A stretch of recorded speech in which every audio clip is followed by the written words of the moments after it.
कायद्याच्या दृष्टीने हे पुरावे फार महत्त्वाचे आहेत आणि ते पुरावे 100% जर चाकणकर मॅडम त्या पदावर राहिल्या तर नष्ट करणार। काल नाशिकच्या भोंदू बाबाचा पर्दाफाश झाला आणि त्याच्यावर महिलांवर लैंगिक शोषण आणि बलात्काराचा गुन्हा दाखल होऊन त्याला अटक करण्यात आली।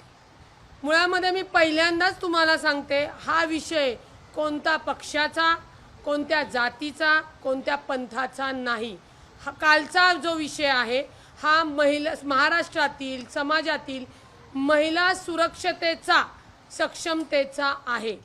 कॅप्टन खरात हा जो काही भोंदू बाबांनी मंदिर करून तिथे जे काही विधी करून महिलांना त्यांच्या त्या समस्येतनं बाहेर काढण्यासाठीचा थोटान गोष्टी करत होता, त्याच्यामध्ये मला सांगायचं आहे की 1 वर्षापूर्वी तिथले लोकल पत्रकार खबरदार म्हणून कुठलं तरी पुढारी नावाचं आहे, त्यांनी याला वाचा फोडली होती, त्याच्यावर त्यांनी आक्षेप घेतले होते।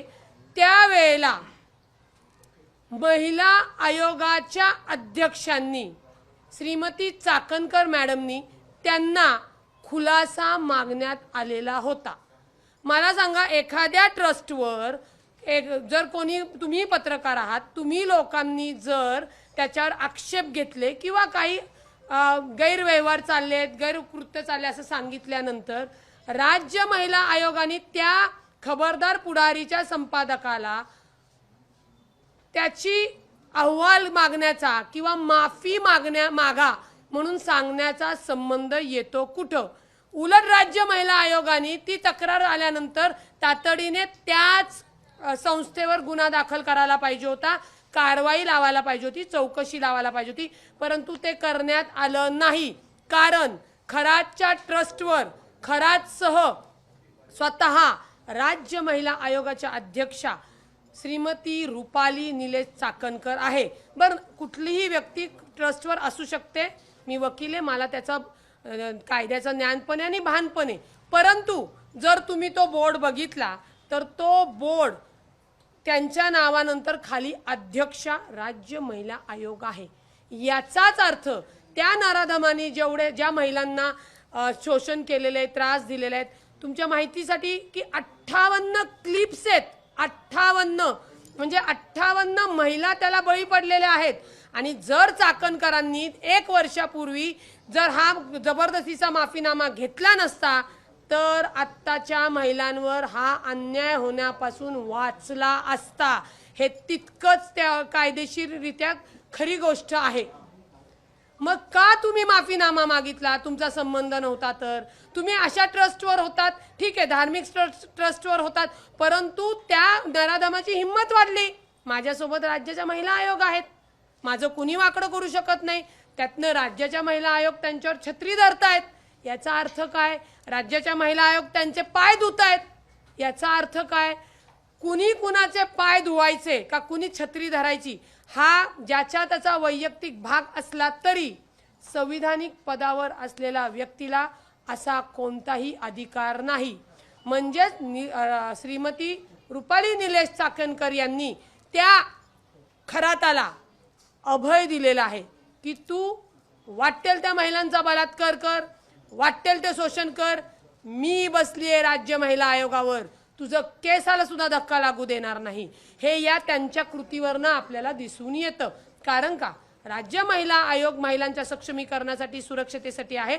तुम्ही जर बघितलं असेल, वैष्णवी हगवणे प्रकरणात त्यांनी कोणतीही कृती केलेली नाही, कोणतीही कारवाई केलेली नाही। दुसरं, संपदा मुंडेच्या याच्यामध्ये पोलिसांच्या इन्व्हेस्टिगेशन टीम सोबत बसून त्यांनी तपासामध्ये सुद्धा बाहेर येऊन वक्तव्य करण्यात आलेली आहे। कायद्याने ते गुन्हा आहे।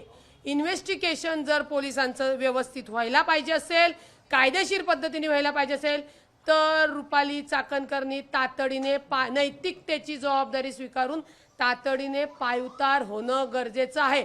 याशिवाय तो तपास होऊ शकत नाही। आणि मी 100% खात्री देते, जर रुपाली चाकणकर त्या राज्य महिला आयोगाच्या पदावर राहिल्या तर त्या तपासामध्ये फेरबदल करणार, पोलिसांना आदेश देऊन पोलिसांच्या संगतमताने ते व्हिडिओ नष्ट करणार, कारण का हे व्हिडिओ आता जप्त करून खरं तर पोलिसांच्या कस्टडीतनं कोर्टाकडे जाणं गरजेचं आहे. त्याच्यात कोण कोण सेलिब्रिटी गेलं आम्हाला त्याच्यावर अडचण नाही, पण कोणत्या सेलिब्रिटीवर सुद्धा हा अन्याय झालेला आहे हेही समोर आलं पाहिजे. ज्या महिलेने तक्रार केली तिचं खरं कौतुक केलं पाहिजे की राज्य महिला आयोग त्या नराधमाच्या सोबत असून सुद्धा तिने बलात्काराचा गुन्हा दाखल केला. आणि काल जो आपण व्हिडिओ बघितला खराताचा की जी बाई पुढे उभी केली आहे, तिचं दुःख विसरावं म्हणून तिला तांब्याचा कलश वर ठेवलाय आणि मागणं तो लिटरली लघवी करतोय. लघवी केल्यानंतर ती लघवी तो त्या आलेल्या जे काही समस्या घेऊन आल्या त्यांना पाचतोय, त्याच्यामध्ये काय औषध टाकतोय, गुंगी देतोय आणि मग त्याच्यावर जर पुढचा व्हिडिओ तुम्ही बघितला असाल तर लिटरली मोहिनी वश म्हणा किंवा भानामती म्हणा करून त्या महिलेचा बलात्कार केलेला आहे. आणि हे कायद्याच्या दृष्टीने हे पुरावे फार महत्त्वाचे आहेत आणि ते पुरावे 100% जर चाकणकर मॅडम त्या पदावर राहिल्या तर नष्ट करणार. मुळामध्ये कार्यकर्त्या म्हणून तुमचे कुणाशी संबंध येऊ द्या जाऊ द्या, आम्हाला त्याच्याशी काही घेणं देणं नाही, पण संविधानिक पदावर आल्यानंतर त्या जबाबदाऱ्या, ते कर्तव्य ते पार पडलंच गेलं पाहिजे. जे राज्य महिला आयोग महिलांच्या सुरक्षतेसाठी आहे, सक्षमतेसाठी आहे, त्यांच्याकडनंच महिलांवर अन्याय अत्याचार झालेला आहे. त्या ट्रस्टवर खरात सह चाकणकर सह अजून 4-5 जण आहेत, ते सुद्धा त्या गुन्ह्यामध्ये आरोपी होणं गरजेचं आहे आणि कायद्याने ते होतं. हात झटकून चालणार नाही. तुम्ही अशा गुन्हेगार व्यक्तीच्या सोबत बसून फोटो काढूच कसे शकता, त्याचे पाय कसे धुवू शकता, आणि प्लस तुम्ही जे पत्रकारांनी आक्षेप घेतलाय त्याला तुमचा आयोगाचा ठेका दाखवून माफी मागायला लावता, तेही पत्र मी तुम्हाला देणार आहे. याच्यामध्ये स्वतः चाकणकर सुद्धा इन्व्हॉल्वमेंट त्यांची आहे, इतर ट्रस्टी सुद्धा आहेत. सर्व ट्रस्टींवर गुन्हा दाखल होणं गरजेचं आहे. माझी मुख्यमंत्र्यांना विनंती आहे, आपण तातडीने महिलांना सुरक्षित सक्षमतेची विश्वास दाखवण्यासाठी आणि सत्ताधारी आम्ही सत्तेतले खमके असलेले विश्वास दाखवण्यासाठी तातडीने चाकणकर यांचा राजीनामा घेणं गरजेचं आहे. जर चाकणकरांना कुठे नैतिकता उरली असेल तर त्यांनी स्वतःहून राजीनामा द्यावा. त्या पदावर असताना या प्रकरणाची चौकशी होणार नाही, हस्तक्षेप केला जाईल. आम्हाला या गुन्ह्यामध्ये कायद्यामध्ये कुणाचाही हस्तक्षेप नको आहे.